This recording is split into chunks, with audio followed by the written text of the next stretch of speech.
How to contact Uber Eats support live. Hi everybody. If you guys are wondering here's how you do it.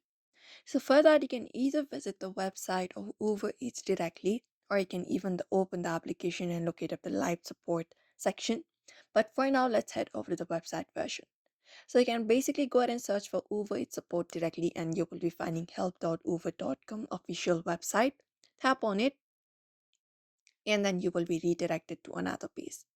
Now, in order to ask for support, you need to be logged in. So you can just head over and look out for this login or sign up option if you have not created your account. After that, here we will be finding different options. So we have different topics available for help and support. If you would like help with an order, you can select option of help with an order. If you would like help with accounts and payments, you can select second option. If with delivery and pickup basics, you can select third. And if you have a map issue, you can select the fourth option. So for example, if you have issue with help with an order, you can tap on order and tap on it. And then once tapped on it, you can select, let's say, ongoing order. If you're having issue with the ongoing order, you can select that.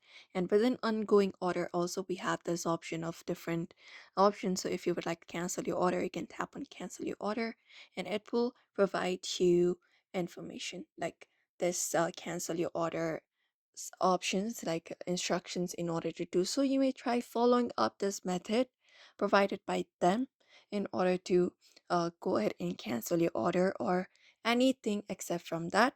Otherwise, you can log in for more help within the application, and that's it. Or Uber Eats may have provided their phone number or anything, which will help you directly contact their customer support. So you can look out for that through their website or the application, and you may follow up those methods in order to fix your issue.